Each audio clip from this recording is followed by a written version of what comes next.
88 हनुमान सीता भेंट। हनुमान सीता भेंट। पराक्रमी हनुमान जी विचार करने लगे कि सीता का अनुसंधान करते करते मैंने गुप्त रूप से शत्रु की शक्ति का पता लग लिया है तथा राक्षसराज रावण के प्रभाव का भी निरीक्षण भी कर लिया है। जिन सीता जी को हजारों लाखों वानर समस्त देशों में ढूंढ रहे हैं, आज उन्हें मैंने पा लिया है। ये शौक के कारण व्याकुल हो रही है, अतः इन्हें सांत्वना देना उचित है। परंतु राक्षसियों की उपस्थिति में इनसे बात करना मेरे लिए ठीक नहीं होगा। अब मेरे समक्ष समस्या यह है कि मैं अपने इस कार्य को कैसे संपन्न करूं। यदि रात्रि के व्यतीत होते होते मैंने सीता जी को सांत्वना नहीं दिया, तो निस्संदेह ये सर्वथा अपने जीवन का परित्याग कर देंगी। यदि किसी कारणवश में सीता से न मिल सका, तो मेरा सारा प्रयत्न निष्फल हो जाएगा। रामचंद्र और सुग्रीव को सीता के यहाँ उपस्थित होने का समाचार देने से भी कोई लाभ नहीं होगा, क्योंकि इनकी दुखद दशा को देखते हुए यह नहीं कहा जा सकता कि ये किस समय निराश होकर अपने प्राण त्याग दें। इसलिए उचित यही होगा कि मैं सीता जी, जिनका चित्त अपने स्वामी में ही लगा हुआ है, को श्री राम के गुण गाकर सुनाऊं, जिससे उन्हें मुझ पर विश्वास हो जाए। इस प्रकार भली भांति विचार करके हनुमान मंद मंद मृदु स्वर में बोलने लगे। इक्ष्वाकुओं के कुल में परम प्रतापी, तेजस्वी, यशस्वी एवं धन धान्य समृद्ध विशाल पृथ्वी के स्वामी चक्रवर्ती महाराज दशरथ हुए हैं।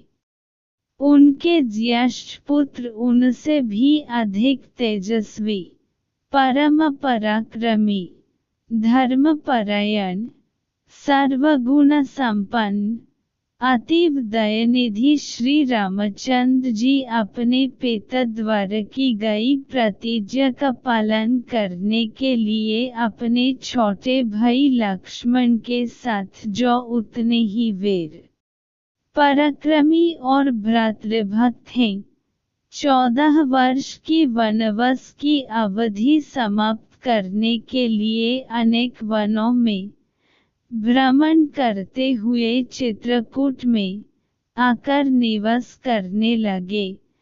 उनके साथ उनकी परम प्रिय पत्नी महाराज जनक की लाडली सीता जी भी थी। वनों में ऋषि मुनियों को सताने वाले राक्षसों का उन्होंने संहार किया। लक्ष्मण ने जब दुराचारिणी शूर्पणखा के नाक कान काट लिए, तो उसका प्रतिशोध लेने के लिए उसके भाई खरदूषण उनसे युद्ध करने के लिए आए, जिनको रामचंद्र जी ने मार गिराया और उस जनस्थान को राक्षसविहीन कर दिया। जब लंकापति रावण को खरदूषण की मृत्यु का समाचार मिला, तो वह अपने मित्र मरीच को लेकर छल से जानकी का हरण करने के लिए पहुंचा।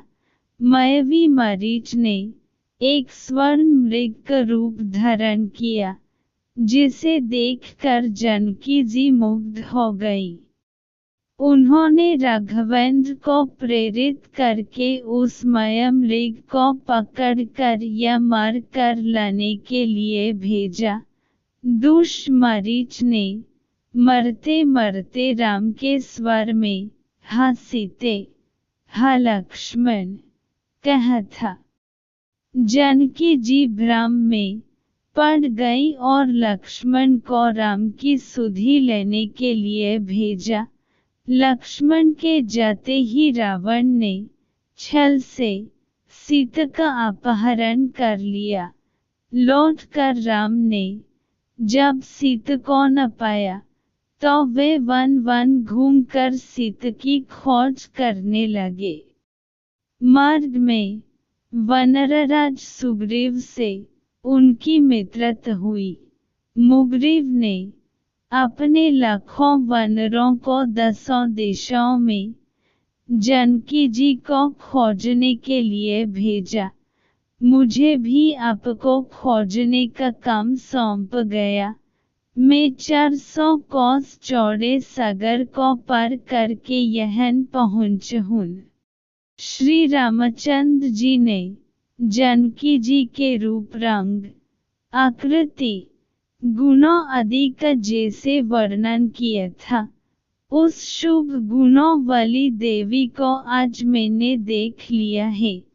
इतना कहकर हनुमान चुप हो गए। उनकी बातें सुनकर जनकनंदिनी सीता को विस्मययुक्त प्रसन्नता हुई।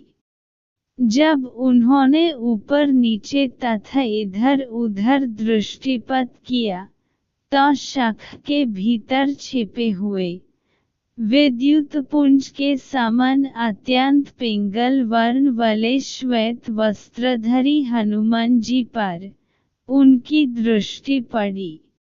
स्वयं पर सीता जी की दृष्टि पड़ते देखकर मूंगे के समान लाल मुख वाले महातेजस्वी पवन कुमार उस अशोक वृक्ष से नीचे उतर आए। माथे पर अंजलि बांध सीता जी निकट आकर उन्होंने विनीत भाव से दीनतापूर्वक प्रणाम किया और मधुर वाणी में कहा, हे देवी, आप कौन हैं? आपका कोमल शरीर सुंदर वस्त्रभूषणों से सुसज्जित होने योग्य होते हुए भी आप इस प्रकार का नीरस जीवन व्यतीत कर रही हैं। आपके अश्रु भरे नेत्रों से ज्ञात होता है कि आप अत्यंत दुखी हैं। आपको देखकर ऐसा प्रतीत होता है कि आप आकाशमंडल से गिरी हुई रोहिणी हैं। आपके शोक का क्या कारण है? कहीं आपका कोई प्रियजन स्वर्ग तो नहीं सिधर गया? कहीं आप जनकनंदिनी सीता तो नहीं हैं, जिन्हें लंकापति रावण जनस्थान से चुरा लाया है? जिस प्रकार आप बार बार ठंडी सांसें लेकर हराम हराम पुकारती हैं, उससे ऐसा अनुमान लगता है कि आप विदेहा कुमारी जानकी ही हैं। यदि आप सीता जी ही हैं तो आपका कल्याण हो।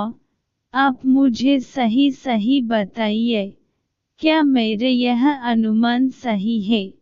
हनुमान का प्रश्न सुनकर सीता बोली, हे वानरराज, तुम्हारा अनुमान अक्षरशः सही है।